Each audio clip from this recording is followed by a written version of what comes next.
This tomb held a pharaoh, but his name was erased. His face was scraped from history.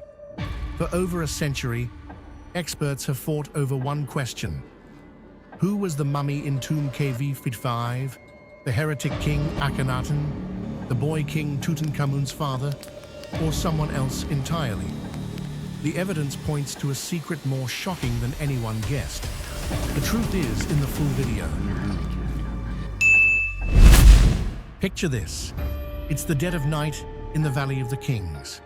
Only the moon throws pale light across the arid cliffs that rise like the bones of the world. A team of archaeologists moves carefully through the sand and rubble in a forgotten corridor, their lanterns throwing trembling gold across painted stone. These blocks, they've been here for centuries, but there's something behind them. When they finally lift the heavy stones, they are met with a vision.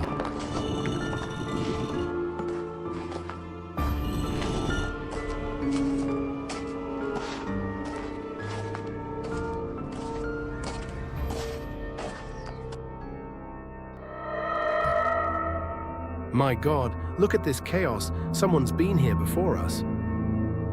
Shards of shattered canopic jars, torn linens, bones wrapped in what remained of regal linens. This isn't just tomb robbery. This is something else entirely.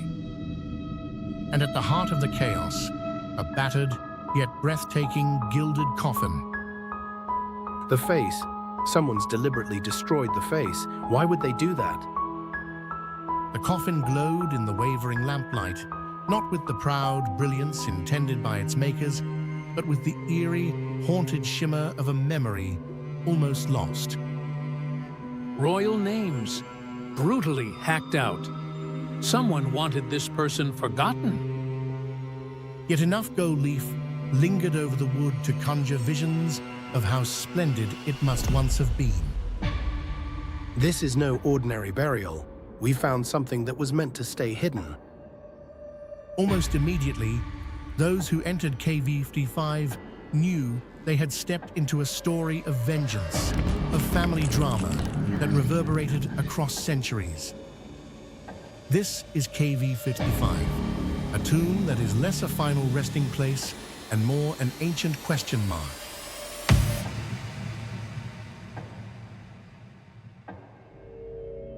The coffin's design, its long, narrow proportions, the inlaid eyes of quartz and obsidian, the delicate linework catching the curve of jaw and brow, spoke unmistakably of royalty. This wasn't done by tomb robbers. This is deliberate mutilation. But why destroy the face? What were they trying to hide? The royal names. See these marks? Someone took great care to erase every trace of identity. Among the relics was a desecrated wooden shrine, slashed with the name Ti, the mother of the heretic king Akhenaten. Tyr, Queen Tyr. But what's her shrine doing in this tomb?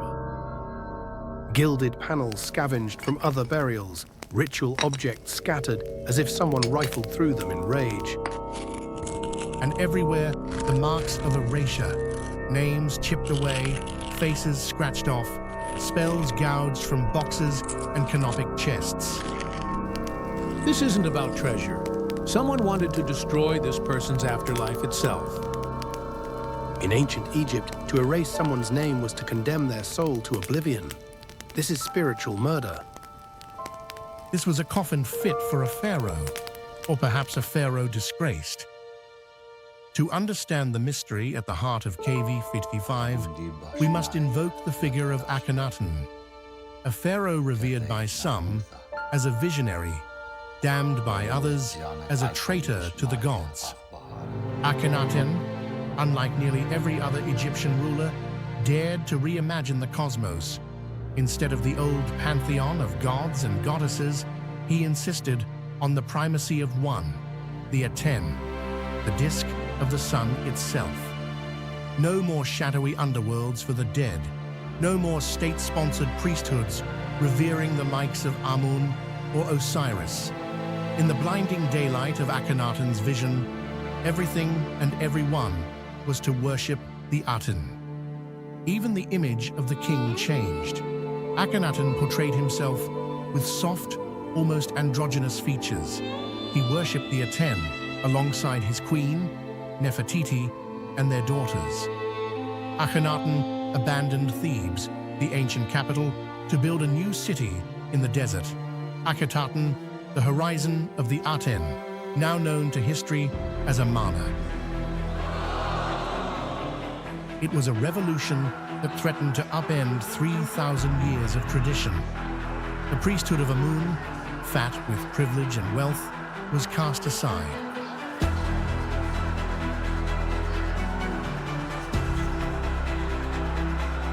I have seen the truth in the light of the Aten. The old ways are darkness and superstition.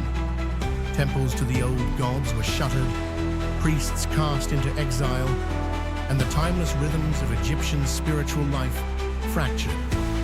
But revolutions rarely end with peace. After Akhenaten's death, there was a seismic reversal. The court turned against his vision. The city he built was abandoned.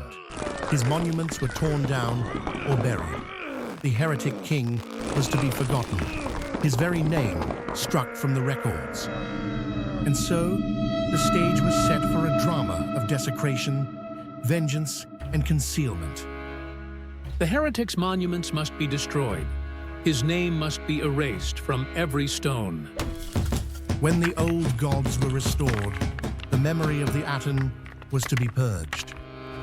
I renounce the false teachings of my predecessor. The gods of Egypt have returned. Akhenaten's own children were obliged to show public devotion to Amun and the traditional gods, cementing their own legitimacy by denouncing their heretic predecessor. The body must be moved. We cannot leave the heretic here to contaminate this place forever. Akhenaten's monuments were torn apart, his name buried beneath the ground, his tomb and his body hidden away in a remote cache. Make it look like a regular burial cache. No one must know who lies here. But even in this act of erasure, traces survive. Ancient workmen, forced to reuse grave goods for expediency, left behind objects bearing names crudely hacked out, but still readable. Seal it. Let the desert bury this shame forever. Perhaps to placate the gods, perhaps simply to contain the scandal. The heretic king was consigned to oblivion, his golden coffin hidden in the darkness.